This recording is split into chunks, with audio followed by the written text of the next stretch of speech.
Исәнмесез? Менә шушы матур җыр Казан турында, ул нурлы Казан дип атала. Беренче тапкыр эфирга ул менә шушы безнең тапшыруыбызда Конституция Татарстанның бәйрәм көнендә чыккан иде. Һәм хәзер инде халык кызыксынадыр. Кем язган бу җырны, ни өчен язган, ни өчен шушындый рәсемнәр, шушындый сюжетлар килеп чыккан дип. Рәхим итегез, Гөлфия Шавалиева, шушы җырның авторы, текстында кейін дә язган һәм үзе башкара, һәм клибында үзе башкарып чыккан. Гөлфия ханым, исәнмесез? Хәерле көн, саумысыз, Римзил Салихович, саумысыз, хөрмәтле дуслар. Ничек килеп җиттегез? Рәхмәт, очып килдек. Тыңлаучылар, карыенды тамашачылар, каян килеп җиткән икән бу җырның авторы Казанга? Анда клипта бар ул, бер малай арбадан сикереп төшеп Казанга йөгерә. Кайсы яктан сез килдегез? Мин үзем Башкортстаннан, Дәүләкән районы, Япар авылыннан. Әле Уфада торасызмы? Әле Уфада торабыз. Менә 20 ел инде Уфада торабыз. Шулкадәр Казанга зур мөхәббәт белән җыр язгансыз. Ничек килеп чыктысың бу җырга һәм Казанга килеп йөрисез дип ишетәбез инде, беренче тапкыр түгел. Шуңа күрә үзегезнең тормышыгызны әйтегез әле. Сезнең язмыш Казанга ничек китерде һәм тормышыгыз ничек килеп чыкты? Менә сен Казанга ничек китерде дип бик дөрес сорадыгыз. Чөнки мин дингә килгән кебек үк Казанга да һәр вакыт Казан белән яшәдем мин. Чөнки минем Белүемчә, Дәүләкәндәге Япар авылы Башкорт авылы түгелме? Башкорт авылы, әлбәттә. Димәк, мәктәптә башкортча укыдыгыз. Башкортча укыдым.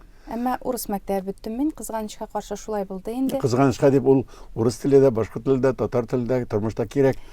Ә менә үзегезнең гаилә теле, үзегезнең туган телегез кайсы һәм яхшы белгән телегез нинди? Яхшы белгән телем татар теле. Кирәк вакытта әлбәттә мин башкортча да һөйләшәм.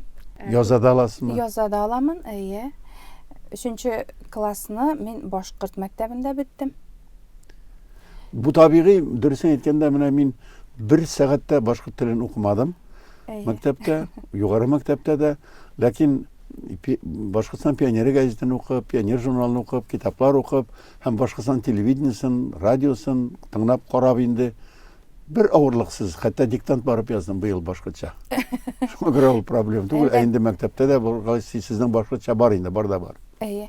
Менә минем шигырем бар хәтта. Башкорт татар, бер атадан туган, бер ананың сөтен имгән без. Икебезгә уртак динебез дә, уртак безнең туган илебез. Менә дин һәм Казан дип әйттем бит инде. Чөнки дә минем нәнәем, әбием бәләкидән үк үзенең гаиләсенең тарихын, минем атаем башкорт, әнием Казан татарларынан. Менә минем нәнәем һәр вакыт безгә, балаларга әйтеп үстерде. Без Казаннан килгәнбез. Каян безнең ата-бабалар килгәнен, нинди милләт булганын сез белергә тиешсез. Без татар дуәрәннәре идек дип менә сөйләп үстерде. Әйткәндәй, нәнәй бит инде әнигезнең әнисе. Әниемнең әнисе. Ничек алып барып чыккан анда Дәүләкән якларына? Дәүләкән якларына. Алар менә бик хәтәр буа идек без дип сөйли. Алар җир алганнар Аслы күл буенда, Әлшәй районы, Ташлы авыллары. Аның картәтиемнең 2 хатыны булган. Хәтта дияләре бар иде, көтү малы дип сөйли инде. Шуннан соң коллективизация башланыр алдыннан аны белгәннәр дә шушы яңгырлы көнне 2 сундык китапларны киндергә күмеп, 2 сундык алтын арбага салып, бер Мәкәш авылының тавына күмгәннәр. Менә шушында минем әнием ягынан ата-бабаларның тарихы. Шул инхилап җилләре, бу байларын талау заманнары шулай китергән инде һәм шушында тормыш кора башлаганнар сез Дәүләкәндә. Дәүләкән районы, Әлшәй районы, 2 районны алырга кирәк. 2 як кешесе, 2 милләт кешесе бит инде. Үзеңегез ничек формалашкансыз менә? Менә мин дә заман баласы бит инде. Мин үземнең башкортлыгымны да, татарлыгымны да тиң күреп, 2 милләткә дә олы хөрмәт һәм мәхәббәт менән яшим. Менә әниегез, ана телегез димәк, татар теле һәм әнигез Аны татар да. дип әйткән. Әйе. Үзең моны хәзер нинди хис итәсең моны? Сорасалар, берне генә сөйләде дисәр, ул җайсыз инде ул. Әйе. 10 елга бер тапкыр санаганда сорап та куялар бит инде. Сорап куялар, әйе. Менә минем нәнәем әле бүгенге дә исемдә әсә теле 4 класс дигән китап алды да, менә балам, синең ана телең татар теле, син белеп үсәргә тиешсең, дип миңа үрәтте. Менә беләсезме, без өйдә дә татарча сөйләшәбез инде. Минем иптәшем дә татар.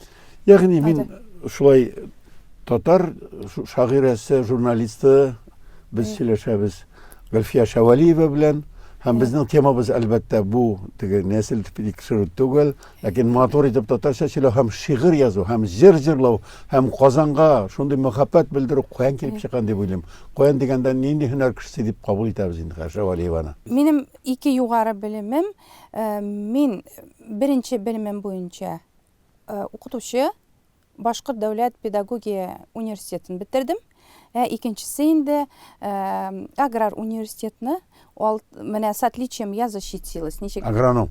Юк, экономист. Экономист. Икенче белемем буенча мин аграр университетны бетердем, экономист, менеджер. Һәм үзегезнең язасы да килә, журналистикада бар. Журналистика әлбәттә, мин төп белемем һәм хезмәтем буенча мин журналист. Менә кайларда эшләдегез хәзер? Мин беренче инде укыта башлаган идем, шуннан соң безнең Дәүләкән районы Дим телестудиясе бар, анда эшкә конкурстан үтеп урнаштым. Шуннан соң бик күп менә автор проектлары, тапшырулар эшләп, без Башкортстан телерадио компаниясе филиалы булып киттек. Шуннан соң инде мине шушы Башкортстан телерадио компаниясына мөхәррир итеп эшкә чакырып алдылар. Анда эшләдем, үземнең газетны чыгардым бит инде. Нинди газета?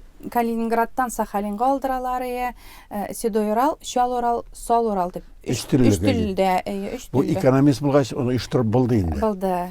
Ишеткәнем бар иде ул вакытны. Әле дә язалар, халыкны Зур гына тираж җыйган иде. Зур, менә татар теле Чал Урал газеты 62 мең тираж белән менә тарала торган. Әле андый тираж булса, бик зур бәхет булган булыр иде. 62 мең, әйе. Сез телевидениедә Башкортстанда да эшләдегез. Әйе, параллель. Һәм газеттә чыгардыгыз, өч телдә. Әйе.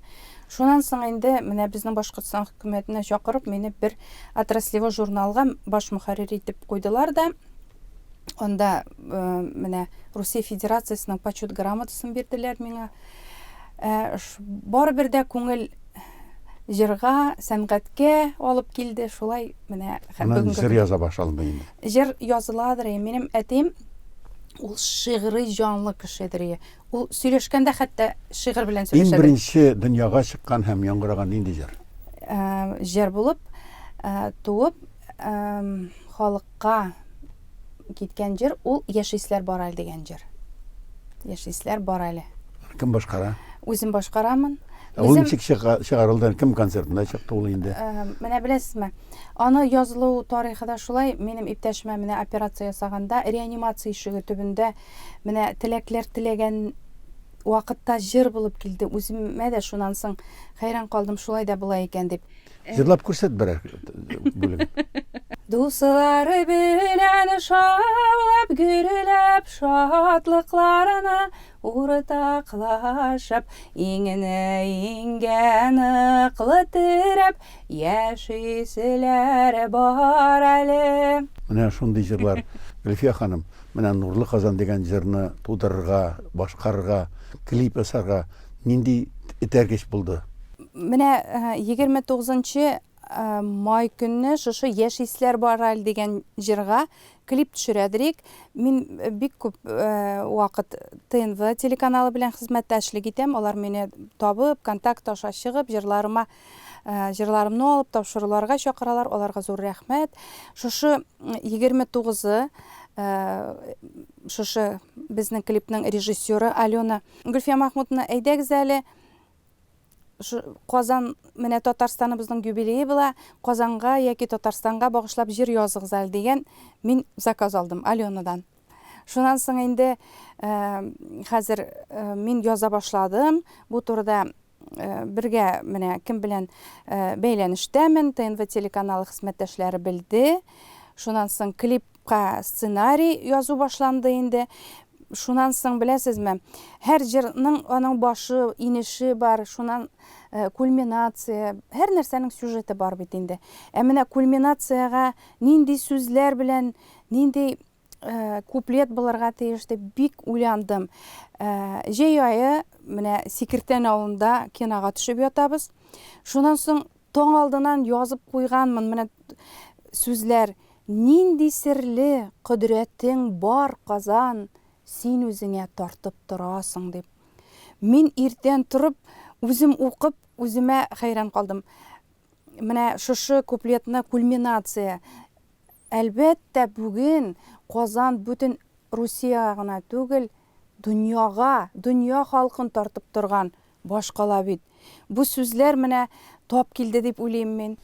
Кем дип әйтергә дә белмим бу Гөлфия Шәвәлиеваны. Борынгыдан килгән анда Ныгай урдасында татарларның һәм башка милләтләрнең 1000 дигән ыруы бар. Шушы ыруның вәкиле бит инде Дәүләкән ягы булгачтан.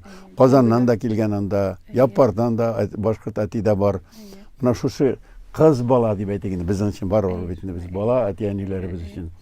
Казанга килеп, туган халкына, шундый туган башкаласына, үзенең әнисенең туган җиренә килеп җыр белән килү, ул кызыклы һәм гади генә булмаган зур вакыйга минем өчен. Зур рәхмәт. Менә Казан дигән сүз, татарлык, Татарстан дигән сүзләр минем күңелемдә, минем аңымда, менә әбием салган, үз вакытында салып калдырган телгә мәхәббәт, халкыма мәхәббәт, менә бу җир булып туды ахырсы дип уйлыйм үземчә. Һәм менә шулай халыкка булган, үз халкына булган мәхәббәт башка беркемгә дә мәхәббәтен киметмичә, һәм шушындый туганлыкны зурлый торган. Шуңа күрә әйдәгез, без менә шундый җырларны күбрәк тыңлыйк, белик, шигырьләрне, безнең мәдәниятебез, җырыбыз, халыкларның бигрәк тә туган телләребезнең аһәңен сакларга ярдәм итсен һәм Гөлфия Шәвәлиева безне әле шушы җырлар белән тагы да шатландырыр һәм Казанга ешрак килгез. Рәхмәт. Тапшыру азагында әйтик инде, бу җырның припевын без әлбәттә халык аңлагандыр. Габдулла Тукайның Бар ат шигырынан алдык. Һәм клипта аның образын бирдек без. Габдулла Тукай менә беренче ничек күргән Казанны, нинди омтылган ул Казанга. Һәм менә Габдулла Тукай символичны Казанның бүгенгесенә кайтып шак катып йөргән моментларны бирдек без үзебезнең клипта. Мин дә Габдулла Тукай кебек әле Казанның матурлыгына, мәхәббәт гүзәллегенә шак катып, хәйран калып, мәхәббәт хисләрендә менә киләмен һәр вакыт. Рәхмәт сезгә. Үзегезгә рәхмәт. Бездә кунакта Гөлфия Шәвәлиева булды. Ул композитор, җырчы, журналист һәм үзебезнең кеше. Милләтле халык, синдә тату яши, дуслык илә бит син Казаным. Кремль ташлары тарих заңын саклый, данлы синең гомрең мәркәзе.